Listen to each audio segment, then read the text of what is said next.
Gold trusted gold buyers మీరు తాకట్టు పెట్టిన బంగారాన్ని విడిపించి ఈ రోజు ఉన్న మార్కెట్ ధరకు కొనబడను. నమస్కారం, వెల్కమ్ టు ఐ డ్రీమ్. నేను మీ విజిత. ప్రస్తుతం మనతో పాటు ఉన్నారు ప్రముఖ జ్యోతిష్య వాస్తు పండితులు, అగ్ని ఉపాసకులు బ్రహ్మశ్రీ తిరుపతి మూర్తి అవధాని గురుగారు మనతో పాటు ఉన్నారు. ఇప్పుడు గురుగారితో మాట్లాడి మరిన్ని విషయాలు తెలుసుకుందాం. నమస్కారం గురుగారు. ఓం శ్రీ మహాగణాధిపతయే నమః. గురుగారు, ఎక్కువగా అమ్మవారికి మనం గాజులు, చీర ఇలాంటివి సమర్పించాల్సి వచ్చినప్పుడు గాజుల విషయానికి వస్తే గ్రీను, ఎరుపు సమర్పిస్తూ ఉంటాం. అదే కాకుండా మనకెవరైనా వాయనం ఇచ్చినా కూడా గ్రీన్ కానీ ఎరుపు కానీ ఇస్తూ ఉంటారు. ఎందుకని ఎక్కువగా గ్రీను, ఎరుపే ఎందుకు ఇస్తుంటారు గురుగారు? ఇది శుభానికి సంకేతమనా, లేదంటే దీని వెనకాల ఇంకేదైనా ఆంతర్యం, రహస్యం దాగి ఉందా? ప్రత్యేకమైనటువంటి ఆంతర్యం, రహస్యం లేకపోయినప్పటికీ కూడా ఇప్పుడు ఉన్నటువంటి జనరేషన్లో వాళ్ళకి ఎందుకు ఇస్తున్నారో తెలియదు. ఓకే, అవును. ఇప్పుడు మనం ఆకుపచ్చ అనేటువంటి విషయంలో కొంతమందిని మనం దీవిస్తాం, కొంతమందితో ఏమంటూ ఉంటాం, చక్కగా పచ్చగా కలకల్లాడుతూ ఉంటున్నారు, పచ్చగా కలకల్లాడుతున్నారు, మీ ఇద్దరు కూడా చిలుక గోరింకలాగా పచ్చగా కలకల్లాడండి అని చెప్పి దీవిస్తూ ఉంటారు. అలానే స్త్రీకి వివాహమైన తర్వాత స్త్రీని ప్రత్యేకంగా దీవించేటువంటి స్థితిలో దీర్ఘ సుమంగళీ భవ అని అంటారు.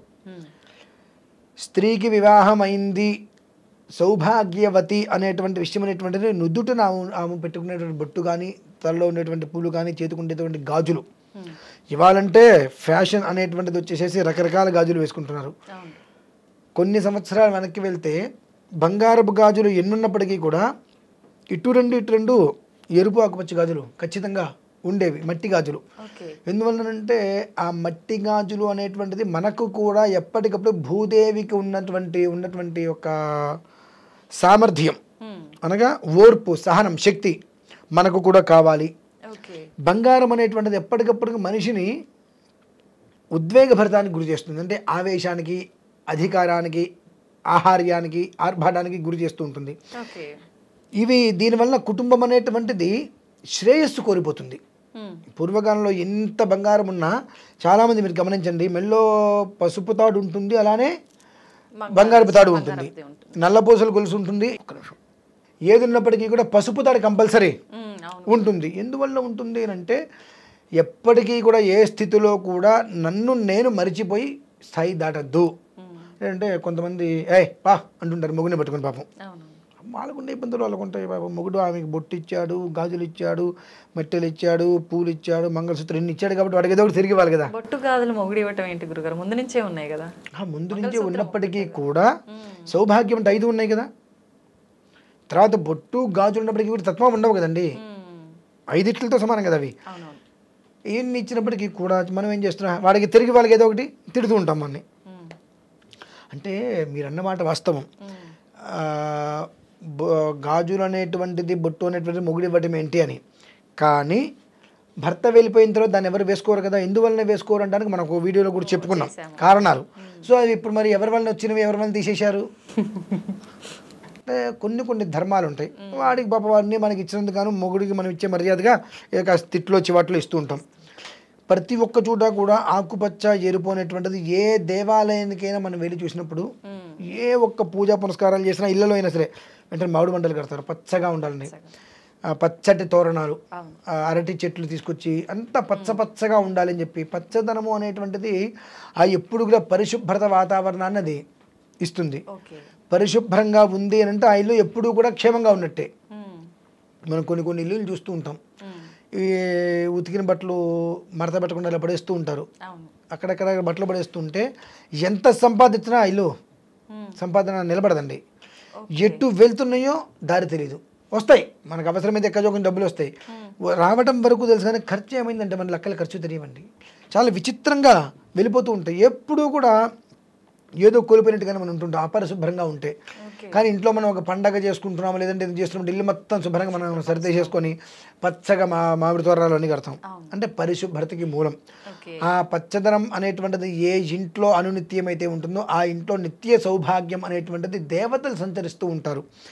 2 ఎరుపు అనేటువంటిది శుభానికి చిహ్నం.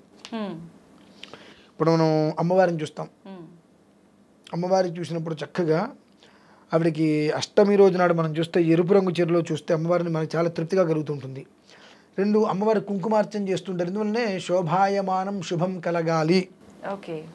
పసుపుతో కూడా చేయొచ్చుగా, పసుపుతోనే కదా కుంకుమ వచ్చేది. అవునవును. కుంకుమకి ప్రత్యేకంగా ఏం లేవు. పసుపు కొమ్ముల్లో కుంకుమ రాళ్ళు వేసి దంచితేనే కుంకుమ వస్తుంది. ఓకే. కలర్స్లో పసుపు ఉంది కానీ కుంకుమ కలర్ కాదు అది. ఓకే. కుంకుమ అనేటువంటిది తయారీ, పసుపు చెట్లు వచ్చినట్టుగా లేవు. కానీ మరి పసుపుకి ఎందుకు వాల్యూ ఇవ్వలేదు? పసుపుతో ఎందుకు కుంకుమార్చన చేయట్లేదు, పసుపర్చన చేయట్లేదు? ఎందుకంటే ఆ కుంకుమ అనేటువంటిది శుభానికి చిహ్నం. ఎప్పుడు కూడా ఆ కుంకుమ అనేటువంటిది మెరూన్ కలర్లోనే ఉంటుంది. ఏ దేవాలయంలో చూడండి, ఇప్పుడు కొన్ని కొన్ని చోట్ల వేరే కలర్లో పిండి కలిపి వేరే కలర్లో ఉంటుంది. కానీ ఆలయాలు చక్కగా మీరు శ్రీశైలం కానీ ఇటువంటి విశేషమైన ఆలయానికి వెళ్ళండి, అక్కడ మగలి పువ్వుతో తయారు చేసి ఉంటుంది కుంకుమ. ఇక్కడ కుంకుమ వేస్తే అంత దూరం అసలు వస్తుందండి. అదే కొన్ని కొన్ని ఆలయాల్లో అమ్మవారికి కుంకుమే ఆకుపచ్చ రంగులో ఉంటుంది, చింతామణి గణపతికి మూలంగా. దాంతో అర్చన చేస్తూ ఉంటారు. కానీ పసుపుతో ఎక్కడా చేయరు. ఎందుకంటే సౌభాగ్యానికి సకల శ్రేయస్సుకి చిహ్నంగా ఆకుపచ్చ ఎరుపు. అందుకనే మనకు ఇక్కడ ఎవరు ఎలాంటి ఇది ఇచ్చినప్పటికీ కూడా బొట్టుగా పసుపు కుంకుమ ఇస్తారు, కానీ గాజులుగా మాత్రం ఎరుపు ఆకుపచ్చ దాదాపుగా ఉంటాయి. ఇప్పుడు రంగులు రకరకాలవి గొప్పతనం కోసం గిఫ్ట్లు చేసేసి బాక్సులు ఇచ్చేస్తున్నారు, రకరకాలు కొనేస్తున్నారు. ఇటొక ఇంత వస్తాయి అన్నమాట, ఇక్కడ ఒక ఇవన్నీ సెట్, ఇటొకటి ఇంత వస్తుంది. ఇవి ఎందుకు వేసుకుంటారు నాకైతే తెలియదు. అవి అంటే అందం కోసం వేసుకుంటారో గొప్పతనం వేసుకుంటారో తెలియదు. కానీ ఒక్కడు కూడా అందులో ఆకుపచ్చగా విడిగా ఈ డిజైన్లు లేకుండా మాత్రం చక్కగా ఆకుపచ్చ ఎరుపు మనకు కనిపించవు ఎక్కడ. డిజైన్ లేకుండా ఉండేవే వేసుకోవాలా గురుగారు? అంటే చుక్కలు కదా మనం అనేది, పూర్తిగా మెరుపులుగా. అంటే గాజు మనం వేసుకొని ఇలా అన్నప్పుడు ఆ మెరుపులు తగలకూడదు మనకు. మెరుపులు పోతున్నాయంటే మన జీవితంలో ఉన్నవన్నీ పోతున్నట్టే కదమ్మా, కొంచెం ఆలోచించాలి. మెరుపు మనకు రావాలి. అందుకనే కదా పూర్వకాలంలో ఎక్కడా కూడా మట్టి గాజులు అంటే చాలా ప్లెయిన్గానే ఉండేవి, ఏ డిజైన్లు అవన్నీ ఉండేవి కావు. కానీ ఇప్పుడు ప్లెయిన్ గాజులు మట్టి గాజులు అనేసరికి అంటే వైధవ్యం ఉన్న స్త్రీలు కూడా వాటిని ధరిస్తున్నారు కాబట్టి మీకు వాళ్ళకి తేడా ఉండదని చెప్పి చాలా మంది ఆలోచిస్తున్నారు. అనే వాళ్ళ నోరుకి అద్దెడుపు ఉండదు, మంచిదన్నండి. ఒక నలుగురు ఉన్నారు తెలుసా అండి మీకు? తెలుసా? మీకు తెలుసా? మీకు ఎవరికైనా తెలుసా నలుగురు? మీరు చెప్పండి గురుగారు, తెలుసుకుంటాం. మనం తింటే ఓర్చుకోలేని వాళ్ళు నలుగురు అంటుంటారు. నలుగురు అని అనుకుంటారా అని చెప్పి, ఎవరు ఇంతగా నలుగురు అసలు? మనలోనే ఉన్నారు. ఆ నలుగురు ఫలానా రెక్టిఫై చేయలేరు. మనం బాగుంటే మన చుట్టూ తినడానికి వస్తారు, మనకి ఏదైనా ఇబ్బంది వస్తే గ్లాసులు మంచి తినడానికి ఎవరు? అరే నువ్వు ఈ పంచేకి నలుగురు బాధపడతారా, నలుగురు ఏమన్నా అనుకుంటారా, నలుగురు నవ్వుతారా? అంటే నీ జీవితం నీకు నచ్చినట్టుగా ఉండట్లేదు, నువ్వు నలుగురు కోసం ఉంటున్నావా? పోనీ నీ కష్టం వస్తే నలుగురిలో ఒకటి వచ్చి నీకు నీళ్ళు ఇస్తున్నాడా? లేదు కదా. అటువంటి నలుగురు నీకెందుకు? ఆ మట్టి గాజులు అనేటువంటిది సౌభాగ్యానికి, అందులోనూ కూడా ఈ యొక్క శరీర లోపలటువంటి నరాలకి ఆ మట్టి గాజు వేసుకోవటం వలన నరాలకి మంచి బలాన్ని ఇస్తుందండి. అది స్త్రీకి శక్తిని ఇస్తుంది. 50 ఏళ్ళు వచ్చినా 60 ఏళ్ళు వచ్చినా పత్రం పెట్టి రుబ్బుకునేవారే కదండి. మన చేతికి ఇక్కడ ఇటో కారో మట్టి గాజులు ఉండేవి, ఇలా తోసుకుంటూ పత్రం పెట్టి గారెలకి ఇడ్లీకి పిండి రుబ్బుకునేవారు. అలాగే మరి గోంగూర పచ్చడి కావచ్చు, చింతకాయ పచ్చడి, మిరపళ్ళ పచ్చడి దంచేవారు. మరి చేతులు చక్కగా వాళ్ళకు ఉండేవి, ఎంత బలమైనా ఒకరిద్దరూ చేసుకునేవాళ్ళు. ఇవాళ వస్తువులన్నీ కూడా ఇంత అయిపోయినాయి, మనుషులందరూ ఇంత అవుతున్నారు, చేతులకి మొత్తం బంగారం, కానీ ఒక్క పని చేసుకోలేకపోతున్నారుగా.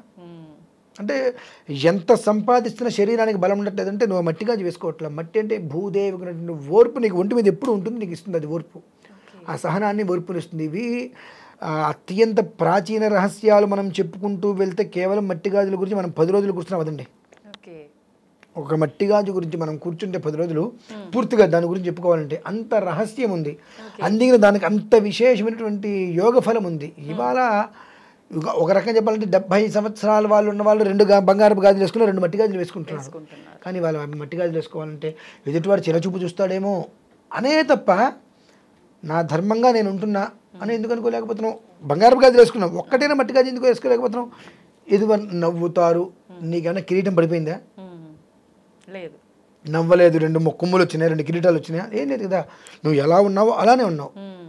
కానీ ఏమవుతుందంటే ఎదుటి మనిషిని చూసి నువ్వు ఏదో మార్చుకోవాలనుకొని వాత పెట్టుకొని అక్కడ కాలిని చెప్పి బర్ణాలు రాసుకుంటున్నావు. జన్మాంతం మచ్చైతే పోవట్లేదు కదా. అందుకని ఎరుపు ఆకుపచ్చ అనేటువంటి వెనకాల నర్మగర్భంగా విశేషమైనటువంటి సాధన ఉందండి స్త్రీకి. అందుకనే ఇవాళ ఉన్నటువంటి స్త్రీలను చూడండి, ఏమాత్రం కూడా వాళ్ళకి శరీరంలో ఓపిక లేకపోవటం, అసహనానికి గురవటం, కోపాలు, ఆవేశాలు. మరి ఇప్పుడు ఉన్న వాళ్ళు ఆడవాళ్ళే, అప్పుడు ఉన్న వాళ్ళు ఆడవాళ్ళే. మరి అప్పుడు వాళ్ళే పిల్లల్ని కన్నారు, ఇప్పుడు వాళ్ళే పిల్లల్ని కన్నారు. అప్పుడు కూడా మరి భర్తలు నానా రకాల చికాకులు చేసిన వాళ్ళే, అప్పుడే ఉత్తములు ఏమి లేరు. ఇప్పుడు ఉత్తములు ఉన్నారు అనుకోవడానికి. ఇప్పుడు ఎంత చికాకు చేస్తున్నారు ఎవరికొరకు, అప్పుడు ఎంత చికాకు చేసినప్పటికీ కూడా 6గురుని 7గురును 10 మంది పిల్లల్ని కని కూడా కుటుంబం జాగ్రత్తగా కాపాడుకుంటూ వచ్చారు. ఆ ఒక్క శక్తి, ఆ ఒక్క ఇప్పుడు సహనం అనేటువంటిది అవి మనకి ఇస్తాయి. ఇప్పుడు అవి లేకపోవటం మూలాన అసలు వివాహమైన వారం రోజుల నుంచే నువ్వెంతంటే నువ్వెంత అనేటువంటి స్థితి వచ్చేసేస్తుంది. ఎందుకని ఆ సహనం అనేటువంటిది లోపిస్తుంది. ఆ లోపించకుండా ఉండాలి అంటే నువ్వు సాధ్యమైనంత వరకు ఏదైనా వేసుకో. ఎరుపు ఆకుపచ్చ గాజు అనేటువంటి చేతి కనుక ఉందంటే అదే ఎందుకు ఉండాలంటే ఇంకేదైనా వేసుకోవచ్చు కదండి అని మళ్ళీ అంటారు. ఎరుపు అనేటువంటిది సౌభాగ్యం. నువ్వు సౌభాగ్యంగా ఉంటేనే ఎవరైనా వచ్చి నీకు బొట్టు పెడతారు. 2, నీ ఇల్లు అనేటువంటిది చక్కగా ఉండాలి, పరిశుద్ధంగా ఉండాలి. ఇప్పుడు మనం మామిడి మండలు పెడతాం ఇంట్లో పూజ చేసుకోవడం కోసం. ఇల్లు చికాకు ఉండి మనం పూజ చేసుకోంగా, ఇల్లు మొత్తం నీట్గా ఊడ్చుకొని తుడుచుకొని చేసుకుంటాం, చాలా శుభ్రతగా అట్టు పెడతాం. ఆ శుభ్రత అనేటువంటి విధానాన్ని నీకు అందింపజేస్తుంది ఆకుపచ్చ అనేటువంటిది. ఎరుపు అనేటువంటి నీ సౌభాగ్యాన్ని వర్ధిలింపజేస్తుంది. ఇది చాలా అవసరం తెలుసుకోవాల్సింది. అంటే ఇంతకు ముందు ఏమో మీరు అన్నట్టుగా, కానీ ఇప్పుడు ప్రజెంట్ అయితే చాలా వరకు సింగిల్ బ్యాంగిల్ గోల్డ్ చాలా వరకు స్కిప్ చేశారని చెప్పారు. అందుకనే అనకూడదు కానివ్వండి, ఒక సంవత్సరం కూడా ఎవరు భర్తలతో మొగుళ్ళతో పిల్లలు కాపురాలు చేయట్లా, విడిపోతున్నారు. గురుగారు, ఇప్పుడు ఎవరు ఎంతవరకు కలిసి ఉండాలి, ఎవరికి ఎంతవరకు ప్రాప్తం ఉందో అంతవరకే అంటారు కదా, ఇవన్నిటిని బట్టి ఎట్లా ఆధారపడి ఉంటుందంటారు? లేదండి, ఇప్పుడు ఎవరు ఎంతవరకు కలిసి ఉండాలి గారు, ఎవరు ఎంతవరకు బ్రతుకుండాలనేటువంటిది ఉంటుంది. కలిసి ఉండటం అనేటువంటిది వాళ్ళిద్దరికి ఉండేటువంటి ప్రేమ, అనుబంధం, ఆప్యాయత వాటి మీద ఉంటుంది. కలిసి ఉండాలా విడిపోవాలనేటువంటిది ఏంటి, ఎందువల్లనంటే ఇవాళకి ఎప్పటికి తేడా ఏంటండి, ఎప్పుడు తినేది అన్నమేగా, ఇవాళ తినేది అన్నమేగా, కాకపోతే కాస్త బర్గర్లు పిజ్జాలు తింటున్నారు, అందువల్ల బుద్ధి నశిస్తుంది మనకు, అంతే కదండి. బలం లేనటువంటి ఆహారం తింటున్నారు. ఒకరిని ఇద్దరిని కని కుటుంబాన్ని సాక్కోవాలంటే వాళ్ళిద్దరు ఇబ్బందులు పడుతున్నారు. మరి మా తాతగారికి 12 మంది ఆడపిల్లలు, మరి 12 మంది ఆడపిల్లలకి 5 రోజులు పెళ్ళిళ్ళు చేశారు. 12 మంది ఆడపిల్లలకి 5 రోజులు పెళ్లి చేశారు. ఇప్పుడు మా నాన్నగారు వైపు చూద్దాం, 8 మంది సంతానం. మరి మా బామ్మగారు వెళ్ళిపోయడానికి ఆవిడకి 80 సంవత్సరాలు ఎంత ఉన్నాయి. అప్పటి వరకు ఆవిడ పని ఆవిడే చేసుకునేదిగా. ఏమ్మా ఇవాళ ఒకరిని కంటమే గగనం అయిపోతుంది. ఇక్కడ కేవలం కూడా ఒకటి, ఎవరికి వాళ్ళు నా వ్యక్తిత్వం నాది, నా వ్యక్తిత్వం నాది అనుకోవటం. ఆ వ్యక్తిత్వం నాది నీకు ఎందుకు వస్తుంది ఆ భావన? చిన్నప్పటి నుంచి కూడా ఒక వ్యవస్థ అనేటువంటిది నీకు నువ్వు ఏర్పాటు చేసుకున్నావు. అదేంటండి వాళ్ళు గాజులు వేసుకుంటే ఆలోచన వచ్చేస్తుందా అని అనిపించవచ్చు. వేసుకుని చూడమనండి. ఎందువల్లంటే ఎప్పుడైతే కనుక నలుగురిలో నేను చిన్నతనం అవుతానేమో అనే ఆలోచనకి ఎప్పుడైతే పోయిందో ఆటోమేటిక్గా నీ జీవితం బాగుపడుతుంది. అంటే నువ్వు ఏం చేస్తున్నావు, ఎదుటి మనిషి కోసం చేస్తున్నావు, ఏం చేసినా నీ కుటుంబం కోసం నీ కోసం నువ్వు చేయట్లేదు కదా. అవి ముందు ఇటువైపు 4 గాజులు, ఇటువైపు 4 గాజులు ఎరుపు ఆకుపచ్చ కలిపి వేసుకోమని చెప్పండి. నలుగురిలో తిరగమనండి. ఒక్కొక్కళ్ళు ఒక రకంగా చూస్తారు. ఎలా చూస్తే ఏంటంటి, నా భర్త సంతోషంగా ఉండాలి, నా కుటుంబం బాగుండాలి, నేను వేసుకున్నా, నీ ఇష్టం వచ్చేట్టు నువ్వు అనుకో అని కనుక నువ్వు తీసుకోగలిగితే కానీ ఈ జీవితం మన సంతోషంగా ఉండదా? అంటే మనం పులిని చూసినాక వాత పెట్టుకున్నట్టుగా ఎవరో ఏదో అనుకుంటారో అని చెప్పి అనుకునే వాళ్ళు ఎవ్వరూ మన కస్టమర్స్ గ్లాసులు మంచిగా ఇవ్వరండి. అటువంటి వాళ్ళ కోసం మనం ఏదో ఎగిరెగిరి కింద పడితే ఆయాసం వచ్చేది మనకే. కాబట్టి నీ జీవితం నువ్వు బాగుండాలి. మన జీవితం మనకు బాగుంటే ఇంకొకరికి మనం ఏదైనా చెప్పచ్చు. మన జీవితమే మనకు బాగాలేనప్పుడు ఇంకేం చెప్తాం, ఎవరికి చెప్తాం? కాబట్టి మనల్ని మనం కంట్రోల్ చేసుకోవాలి అంటే ఇదే చెప్తాను మనం. ఆ గాజులు వేసుకోవడం వల్ల శరీరంలో ఉండేటువంటి నరాలకి చక్కటి బలాన్ని ఇచ్చి సహనము, ఓర్పును అవి తీసుకొచ్చి పెడుతున్నాయి. కనుకనే వాళ్ళు అలా నిదానంగా ఉన్నారు. ఇవాళ రోజుల్లో బంగారాలు వేసేసుకుని అధికారానికి వాటికి పోతున్నారు. కాబట్టి సహనము, ఓర్పు లేవు. నువ్వెంతంటే నువ్వెంత, ఇగో నీకన్నా ఇంకో రూపాయి ఎక్కువ ప్యాకేజ్ నాది. ఆడదానికి అనకూడదు కానివ్వండి. ఉద్యోగం సద్యోగం కన్నా పెద్ద ఉద్యోగం ఇంటిని నడిపించటమే. దాన్ని మించిన ఉద్యోగం అసలు లేదండి. అక్కడికి లేదు, కంప్యూటర్ ముందు కూర్చోవచ్చు కాక, కానీ ఇంట్లో వివాహమైన తర్వాత అత్తగారు మామగారిని చూసుకోవడం కానివచ్చు, భర్తను చూసుకోవడం కావచ్చు, పిల్లల్ని చూసుకోవడం కావచ్చు, వాళ్ళకి చేయాల్సింది చేసి పెట్టి వాళ్ళని స్కూల్కి పంపించడం, మళ్ళీ భర్తను ఆఫీస్కి పంపించడం, స్కూల్ నుంచి మధ్యాహ్నం స్కూల్కి మళ్ళీ లంచ్ తీసుకెళ్ళటం, సాయంత్రం పిల్లల స్కూల్ నుంచి రాగానే వాళ్ళకి చూపించి వాళ్ళకి స్నాక్స్ ఏదైనా పెట్టడం, పాలు ఇవ్వడం, భర్త సాయంత్రం 6 వస్తే అతనికి ఏదైనా ఏర్పాటు చేయడం, మళ్ళీ రాత్రికి భోజనాలు ఏర్పాటు చేయడం, పిల్లలకి ఏర్పాటు చేసి పడుకోబెట్టడం, ఇవి పడుకోవడం, 20 రకాల పనులండి ఒక్కరోజు స్త్రీ చేసేటువంటి. అంటే అన్ని చేతులు కలిగిన అన్నపూర్ణదేవిగా మనం భావిస్తున్నాం. ఇవాళ ఏంటంటే కంప్యూటర్ పెట్టేసుకుని నేను చాలా పని చేస్తున్నా అంటారు. ఈ పని ముందు ఈ పని పెద్ద అండి. కాకపోతే ఏంటంటే ఏం చేస్తున్నాం అనగానే హౌస్ వైఫ్ అని చెప్పుకోవడానికి నామోషి ఏమనుకుంటారు అని చెప్పి, నా భర్తకి నా పిల్లలకి నేను చక్కగా వంట చేసి పెట్టినా అని చెప్పుకోవడానికి ఇబ్బంది ఏంటి? సొసైటీ అలా లేదు. సొసైటీ ఎలా ఉంది? ఇదే సొసైటీ నీకు చిన్న సమస్య వస్తే వస్తుందా? అటువంటి పనికిమాల సొసైటీ నీకెందుకు అనే ఉద్దేశంలో నేనుంటా. అంటే నువ్వు నీకు నచ్చినట్టు బ్రతుకు. ఒక్కరోజు బ్రతికినా, నెల రోజులు బ్రతికినా, నువ్వు బ్రతికిన దాంట్లో నీ సాటిస్ఫాక్షన్ ఉండాలి. అది లేకుండా వాళ్ళ గురించి బ్రతుకుతే ఎంతకాలం బ్రతికినా ఇంకొకళ్ళు ఎవరినో సంతోషపెట్టాలనే ఉంటుంది ఇక్కడ. అంటే ఆ జన్మాంతం కూడా తృప్తి లేని బ్రతుకది. ఉద్యోగం చేస్తున్నా, సంపాదిస్తున్నా, ఏం చేస్తున్నా ఇవాళ టయానికి వెళ్ళకపోతే బాస్ తిడతాడు, టయానికి ముందు వచ్చేస్తే బాస్ తిడతాడు, 10 నిమిషాలు లేట్ అయితే మొగుడు తిడతాడు.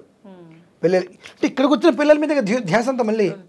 ఇక నీ గురించి నువ్వు బ్రతికేది ఎప్పుడు ఒక్క రోజు కూడా లేదు కదా. అటువంటిది వాళ్ళు ఏదో అనుకుంటారు కాదు. డూ ఆర్ డై అనుకునేవాడు ఎప్పుడు అనుకుంటూ ఉంటాడు. ఉద్యోగం చేసే వ్యక్తికి 100 ఉంటాయండి, చేయాలి అనుకునేటువంటి వ్యక్తికి ఒకటి కూడా ఉండదు. అనుకుంటూనే ఉంటాడు నేను ఉద్యోగం చేయాలి, నాకు నచ్చినట్టుగా నేను బ్రతకాలనుకునేవాడికి 100 ఉద్యోగాలు రెడీగా ఉంటాయి. కాబట్టి ఇది ఒకటి పోతుందేమో అని ఎవరు బాధపడక్కర్లా. నా లైఫ్, నా భార్య, నా పిల్లలు, నా ఫ్యామిలీ, నాకు ఏదైతే ఇష్టం అది. అంటే ఇవి మనకు కావాలంటే మన మీద మనకు కాన్ఫిడెన్స్ ఉండాలి. ఇది కావాలంటే మన మీద మనకు ఒక నమ్మకంతో పాటుగా సహనం, ఓర్పు కావాలి. దీనికి ఎక్కడి నుంచి మళ్ళీ ఇదే మొదలు. అది వేసుకొని చూస్తే ఎవరికైనా ఒక్కసారి అర్థమైపోతుందండి. ఒక వారం రోజులు వేసుకుంటే ఆ వైబ్రేషన్ ఎలా లోపల నుంచి వస్తుంది, రక్త ప్రసరణ అనేది జరిగేటప్పుడు ఆ చేతికి తగులుతూ ఉంటుంది కదా, తగులుతున్నప్పుడు ఆ వైబ్రేషన్ అనేటువంటిది లోపల ఏ రకంగా రక్త ప్రసరణ జరుగుతూ మనిషికి ప్రశాంతతనిస్తుంది అనేటువంటి విషయం. ఇప్పుడు మా అమ్మగారు ఉన్నారు, సుమారుగా ఒక 59. మరి వాళ్ళ ఇంటికి 25 మంది 30 మంది వచ్చినా మా అమ్మగారు ఒక్కరందరికీ వంట చేసి పెడతారు. మా అమ్మగారు ఒక్కరందరికీ వంట చేసి పెడతారు. ఓ 25 ఏళ్ళ అమ్మాయి ఉంటుంది, 30 ఏళ్ళ అమ్మాయి ఉంటుంది, ఓ 10 మందికి వంట చేయమనండి. అమ్మా అంటే అలవాటు తప్పిపోయింది, అలవాటు తప్పించుకున్నాం మనమే. అదేంటి అంటే ఏదైనా ఒక అలవాటు చేసుకోవడం మన దగ్గరే ఉంటుంది, మానుకోవడం మన దగ్గరే ఉంటుంది. కానీ నేను ఈ విషయంలో పురుషులకు ఒకటి చెప్తా, ఏది కూడా స్త్రీకి అలవాటు చేయొద్దని చెప్తా. అలవాటు చేయడం తేలికేనండి, మానిపించడం చాలా కష్టం. కాబట్టి అలవాటు చేయొద్దు. ఇప్పుడు హోటల్కి తీసుకెళ్ళాలనిపించవచ్చు, నెలకు ఒకసారి వెళ్ళటం వేరు, రోజు విడిచి రోజు 2 రోజులకు 3 రోజులకు ఒకసారి బయటికి తీసుకెళ్ళటం అనుకోని కారణాల చేత ఒక నెల రోజులు అలవాటైతే తర్వాత నుంచి వాళ్ళు అదే జీవితం అనుకుంటారు కదా. వాళ్ళకి ఎందుకు తీసుకెళ్ళట్లేదు, గొడవలు వస్తాయి. కాబట్టి ఏది అలవాటుగా ఏది చేయొద్దు. అక్కడ సిచ్యువేషన్ బట్టి వాళ్ళు మన సిచ్యువేషన్ అనేది ఇలా చేస్తున్నాం, రేపు ఇదే సిచ్యువేషన్ అవుతుంది, రేపు మనం ఇంట్లో వంట చేసుకోవచ్చేమో అన్నట్టుగా మీరు ప్రయత్నం చేస్తే వాళ్ళకు కూడా క్లారిటీ వస్తుంది. ఇంతకన్నా ఇంకొకటి చెప్తాను, ఇది ఇప్పుడు అవసరం లేదేమో కానీ వివాహం అయిన తర్వాత మాత్రం వెంటనే హనీమూన్ అని చెప్పి తీసుకువెళ్ళకండి ఎవరిని. ఒక నెల రోజుల పాటు ముందు తన కుటుంబం, తన ఇల్లు, తన వాతావరణం, మన ఇంట్లో ఎలా ఉంటామనేటువంటిది చూపించి అప్పుడు మీరు తీసుకువెళ్తే తనకి ఇంటికి రాగానే మనం ఎలా ఉండాలనేటువంటి విషయం ఒక క్లారిటీ ఉంటుంది. అలా కాకుండా వివాహం అవగానే అమ్మాయి 100 రకాల ఆలోచనలు, 100 రకాల కళలతో వస్తుంది ఇక్కడికి. ఇక్కడ విషయం ఏంటంటే మళ్ళీ ఆ ఇంట్లో పుట్టింట్లో అమ్మాయి అన్ని రకాల పనులు చేసుకుంటూ ఉండేదే, అత్తింటికి రాగానే కొత్తగా ఫీల్ అయిపోతూ ఉంటుంది. అంటే నేను ఇక్కడ చేయకూడదా, చెయ్యొచ్చా అన్నట్టుగా. అక్కడ చేసినట్టు ఇక్కడ కూడా మనం చేసుకోవచ్చు కదా. ఇతను ఆ ఊరు తీసుకెళ్ళి 4 రోజులు తిరిగి వచ్చేటప్పటికి కొత్త పెళ్లి కూతురుగా అమ్మ నేను ఇచ్చేస్తాను, నువ్వు చేద్దామా 4 రోజులు అత్తగారు అంటారు. కొత్త పెళ్లి కూతురు కదా అని చెప్పి ఈ 4 రోజులు తీపి కూడా 5వ రోజు నుంచి అమ్మ కాఫీ పెట్టమంటే నాకు కుదరదు అత్తగారు మీరు పెట్టుకోండి అంటే 5 రోజులు వద్దంది కదా, 6వ రోజు నువ్వే పెట్టుకోవచ్చు కదా అంటారు. ఆ సమానత్వం కూడా అక్కడ కమ్యూనికేషన్ గ్యాప్ రావడం వల్ల కూడా తొందరగా తగాదాలుస్తున్నాయి అమ్మ. అది దీనికి అన్నిట్లుగా మళ్ళీ మూలం ఏంటంటే మనకు సహనం లేకపోవడం. సహనం రావాలి అంటే మళ్ళీ వేరే ఏం లేదు, ఇవి చేతికి వేసుకోవటమే. కావాలంటే ఒక్కసారి వేసుకొని చూడమనండి, ఒక వారం రోజులు 10 రోజులు ఎరుపు ఆకుపచ్చ కాంబినేషన్లో ఉన్నటువంటి గాజులు చక్కగా వేసుకొని చూస్తే లక్ష్మీప్రదం అమ్మ అది. అందులో ఆకుపచ్చ అనేటువంటిది లక్ష్మీప్రదం. లక్ష్మీ అమ్మవారి ఫోటోలు చూడడం దాదాపుగా ఎక్కడ చూసినా మీకు ఎరుపు రంగే కనిపిస్తుంటాయి. ఆకుపచ్చ రంగు చెరువులో చాలా రేర్గా కనిపిస్తుంటాయి. ఆకుపచ్చ అనేటువంటిది చాలా లక్ష్మీప్రదం. అది శుభ్రత ఉన్న చోట ఆవిడ కూడా వచ్చేది. ఎక్కడ పడితే అక్కడ వస్తుందా? ఇదంతా చెత్త ఉందనుకోండి, ఎవరు రారుగా ఈ గదిలోకి, మొత్తం శుభ్రం చేస్తే కదప్ప. ఆ శుభ్రతకి మూలమే ఆకుపచ్చ, సౌభాగ్యానికి మూలం ఎరుపు. ఎన్ని చెప్పినా ఇదేనండి. ఇదే మొత్తానికి ఎన్ని మాట్లాడుకున్నా ఫైనల్గా ఈ గాజు అనేటువంటిది చేతికి ఉంది అంటే వాళ్ళ జీవితం వేరే విధంగా ఉంటుంది. చాలా మంచి విషయాలు తెలియజేస్తారు గురుగారు. ధన్యవాదాలు.